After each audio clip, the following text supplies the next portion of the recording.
अरे भाग्यवान, मेरे जूते कहाँ रखे हैं? मुझे बाहर जाने में देर हो रही है। तभी मालती कमरे में आती है। ये रहे आपकी जूते। मैं इन्हें साफ करने के लिए ले गई थी। अरे वाह, तुम कितनी समझदार हो। मेरे बिना कुछ कहे ही सारे काम कर देती हो।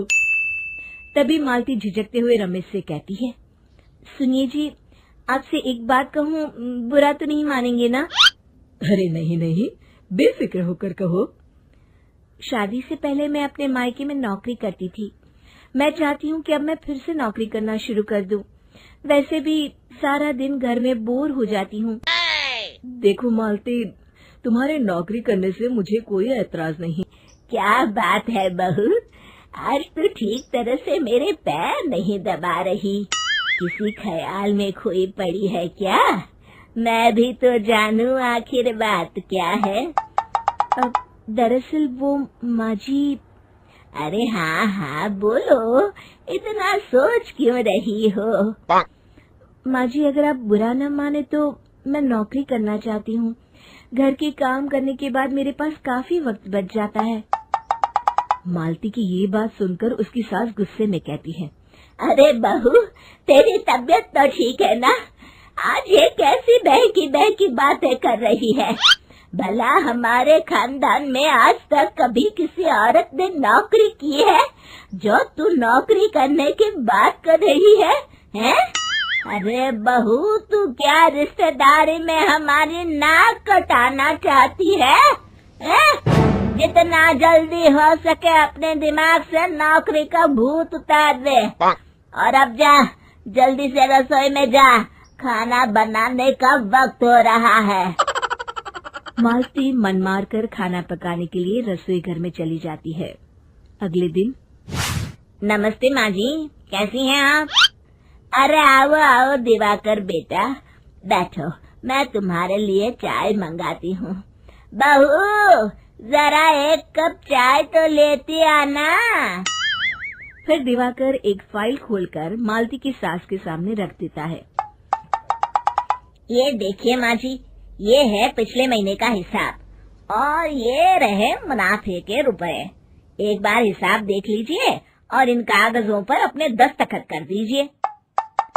अरे दिवाकर बेटा, मैंने भला आज तक कभी तेरा हिसाब देखा है जो अब देखूंगी? ला बता, कहाँ दस्तखत करूं? तभी मालती चाय लेकर वहाँ आ जाती है और अपनी सास को बिना कागजातों को पढ़े इस तरह लापरवाही से दस्तखत करते हुए देखकर हैरान रह जाती है। अच्छा माँ जी, अब मैं चलता हूँ, फैक्ट्री में बहुत काम है। फिर दिवाकर वहाँ से चला जाता है। कुछ दिनों बाद मालती बाजार में कुछ सामान खरीद रही होती है। तभी एक बूढ़ा आदमी उसे आवाज देता है, अरे मालती बेटी, कैसी हो? मुझे पहचाना? मैं तुम्हारी कंपनी में मुनीम का काम करता हूँ। हाँ चाचा जी, मैं आपको बिल्कुल पहचानती हूँ। कहिए, कैसे हैं आप? मैं तो ठीक हूँ। कंपनी में कुछ भी ठीक नहीं चल रहा, यहाँ तक कि हमें ठीक वक्त पर तनख्वाह भी नहीं मिलती। ये आप क्या कह रहे हैं? अब क्या बताऊँ, आप लोग तो कभी हिसाब किताब देखने दफ्तर आते नहीं। मेरी मानो तो एक बार आप लोग दफ्तर आकर सारा हिसाब किताब देख लो, आपको असलियत पता चल जाएगी। अच्छा बेटी, अब मैं चलता हूँ, देर हो रही है। फिर वो बूढ़ा वहाँ से चला जाता है। वहीं दूसरी तरफ मालती घर पहुंचकर अपनी सास को सारी बात बताती है। तभी वहाँ रमेश भी आ जाता है, लेकिन मालती की सास मालती की किसी भी बात पर विश्वास नहीं करती। तभी रमेश कहता है, अरे माँ, बिना आग के कभी धुआं नहीं उठता।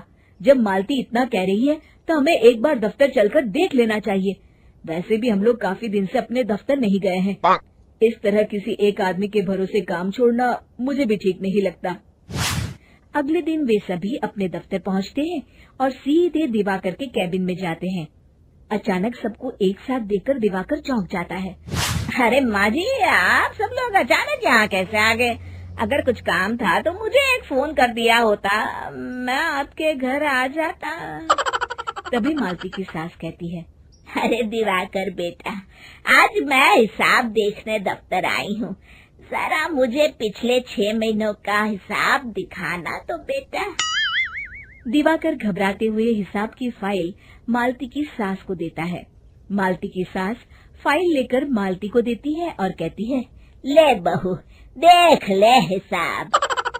मालती फाइल को बड़े गौर से देखती है और अगले ही पल उसे सारी गड़बड़ी समझ में आ जाती है। वो अपनी सास से कहती है, माँ जी, मुनीम चाचा बिल्कुल सही कह रहे थे। हमारी कंपनी में पिछले 6 महीनों में जितना मुनाफा हुआ है, हमें उसका आधा पैसा भी नहीं मिला। यूँ समझ लीजिए कि 1 रुपये में सिर्फ चवन्नी ही हमारे हाथों में आई है। मालती की बातें सुनकर मालती की सास गुस्से से दिवाकर को पूछती है, क्यों दिवाकर, मेरी बहू जो कह रही है वो सच है? दिवाकर समझ जाता है आज उसका भांडा फूट चुका है।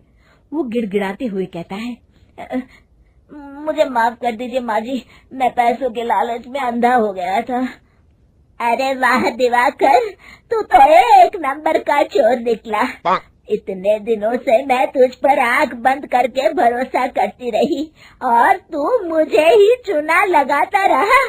अभी के अभी निकल यहाँ से और दोबारा अपनी शक्ल मत दिखाना। दिवाकर वहाँ से भाग जाता है। मालती की सास मालती को शाबाशी देते हुए कहती है, बहू, आज मैं समझ गई कि पढ़ाई लिखाई हमारी जिंदगी में कितनी जरूरी है। मैं बहुत किस्मत वाली हूँ जो मुझे तुझ जैसी बहू मिली है।